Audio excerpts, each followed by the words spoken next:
வணக்கம். சென்ற பதிவுகளில் இந்த அயலானுடைய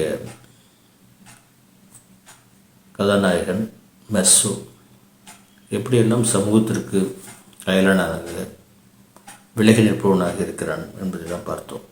குறிப்பாக அவங்க அம்மா இறந்த அன்னைக்கு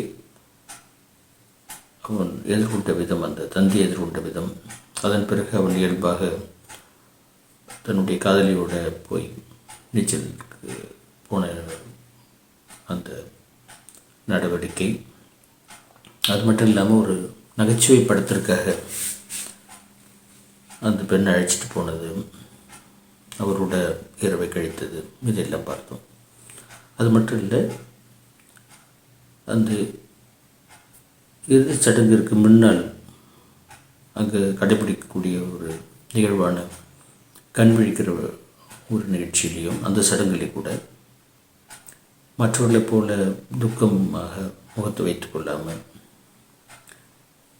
அவன் எப்பொழுதும் போல இயல்பாக காபி சாப்பிட்றது, சிகரெட் பிடிக்கிறது, எதுலேயும் தன்னுடைய பழக்கத்தை மாற்றிக்காமல் அவன் நடந்துக்கிட்ட விதத்தை பார்த்தோம். இதெல்லாம் ஒரு காலத்தில் அவனுக்கு வருங்காலத்தில் எதிர் சாட்சிகளாக வரப்போகுதுன்றதுலாம் அவனுக்கு தெரியாது. அப்படியே தெரிந்திருந்தாலும் அதை பற்றி கவலைப்படக்கூடிய ஒரு இயல்பு அவனிடம் இல்லை.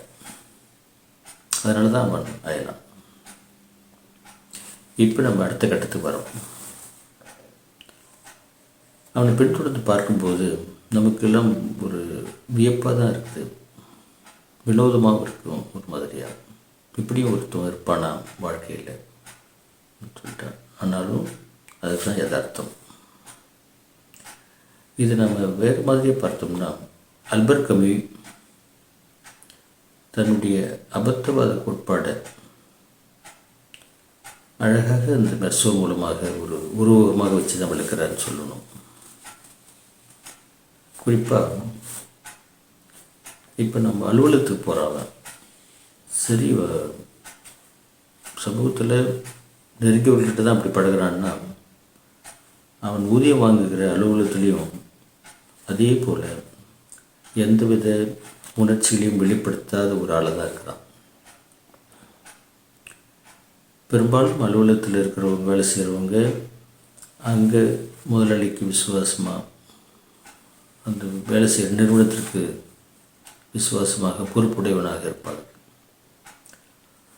இங்கே ஆல்பர்ட் கம்யூ சொல்கிற அந்த மெர்சோவும் இங்கே போய்ட்டு ஒரு எந்திரத்தனமாக வேலை செஞ்சிட்ருக்கிற மாதிரி தான் தெரியுது. அப்படி வேலை செஞ்சிட்ருக்கும்போது மேலதிகாரி கூப்பிட்டு அனுப்புகிறாரு. ஒருவேளை தன்னை கடிந்து கொள்வதற்காக தான் கூப்பிட்றான்னு நினைக்கிறான். ஏன்னா அதற்கு கொஞ்ச நேரத்துக்கு முன்னாடி தான் இவன் தன்னுடைய நண்பன் ரெமோன் கிட்ட தொலைபேசியில் பேசிட்டு இருந்தான்.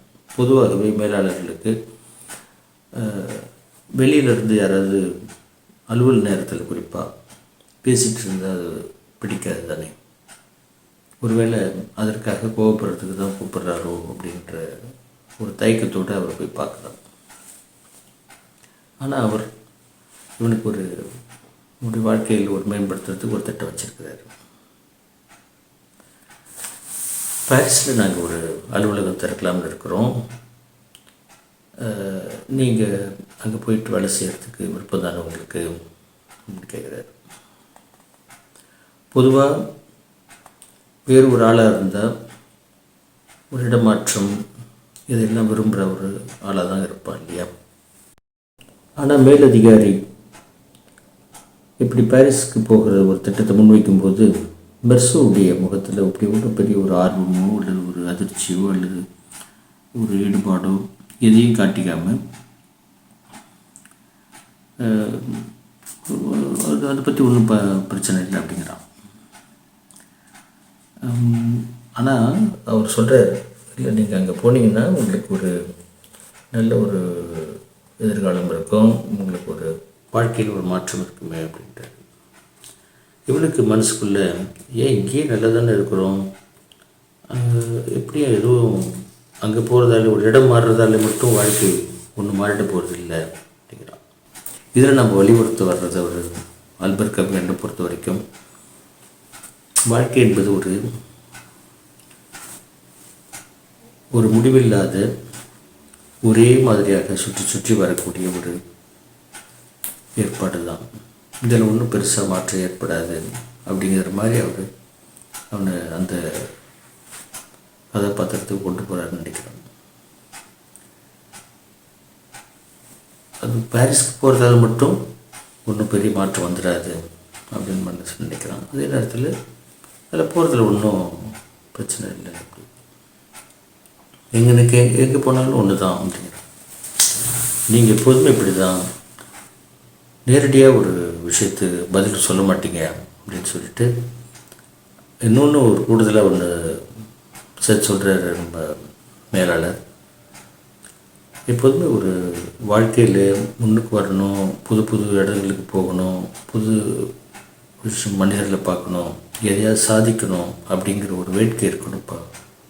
அப்படி இப்படிப்பட்ட வேட்கையெல்லாம் இல்லாத ஒரு ஆள், இப்படிப்பட்ட ஒரு ஆசை, ஒரு இலக்கு எதுவுமே இல்லாத ஒரு ஆள் நிறுவனத்திற்கே கூட கேடு ஆனால்தான் அப்படின்லாம் சொல்லி பார்க்குறாரு. எதையுமே கண்டுகொள்ளாதவனாக, எதற்கும் அழட்டி கொள்ளாதவனாக மெர்சோ இருக்கிறான். இதை நம்ம அவனுடைய காதலி மரிகிட்ட சொல்லும்போது கூட மரிக்கும் அது மாதிரி ஒரு விருப்பம் உண்டு, புது இடங்களை பார்க்கணும் எல்லாம். இப்போ மரியுடைய கதைக்கு வந்தால் தன்னை காதலிக்கிறானா, உண்மையிலே காதலிக்கிறானான்னு தெரிஞ்சுக்க விரும்புகிறான். அப்படி விரும்புவது ஒரு பெண்ணுக்கு இயல்பு தான். ஆனால் மெர்சோ இந்த காதலில் கூட தன்னுடைய அந்நிய போக்கை, தன்னுடைய ஒன்றும் பிடிபடாத ஒரு இயல்பை, இதில் ஈடுபாற்றற்ற ஒரு செய்கையை இதுலேயும் பார்க்கலாம். மெர்சோ அப்படி தான் இருக்கலாம். தன்னுடைய காதலில் கூட, காதல்னு நாம் சொல்கிறோம், அவன் அந்த ஒரு உறவில் கூட அவன் எதையும் பெரிதாக உணர்ச்சி வசப்படாதவனாக, மற்ற காதலர்களைப் போல் தன்னுடைய உணர்ச்சியை மிகைப்படுத்தியோ அல்லது போலித்தனமாகவோ செயற்கையாகவோ அல்லது உள்ளார்ந்து கூட சொல்லலாம் மனசார்பவோ எதையுமே வெளிப்படுத்தாதவனாக இருக்கிறான். வெளிப்படையாக வெளிப்படுத்தாதவனாக இருக்கிறான் கூட சொல்லலாம். கேட்குறா, என்ன திருமணம் செஞ்சுக்கியான்னு. நீ விருப்பப்பட்ட, உனக்கு விருப்பம்னா செஞ்சுக்கலாம், உனக்கு அது மகிழ்ச்சி தரும்னா செஞ்சுக்கலாம் அப்படிங்கிறான். நீ என்னை உண்மையிலே காதலிக்கிறியா? நான் அப்படி தான் நினைக்கிறேன். சரி, என்ன திருமணம் செஞ்சு சொன்னால் செஞ்சுவேன்னு, செஞ்சு சொன்னால் செஞ்சுக்குவேன், அது எனக்கு ஒன்றும் பிரச்சனை இல்லை அப்படிங்கிறான். இப்படி வேறு யாராவது கேட்டால் உன்னை என்ன அப்படி தான் பதில் சொல்லுவேன்? ஆமாம், அப்படி தான் பதில் சொல்லுவேன் அப்படி. அப்போ இவனுடைய காதல் உண்மையான காதலா அல்லது அந்த நேரத்திற்கான ஒரு வடிகாலாக அவன் பயன்படுத்துகிறானா அப்படிங்கிற கேள்வியெல்லாம் கூட நமக்கு வாசல்களுக்கு எழும். அப்படி ஒரு குழப்பமான ஒரு மனநிலை உடையவனாக அவன் காட்சிப்படுத்தப்படுகிறான்.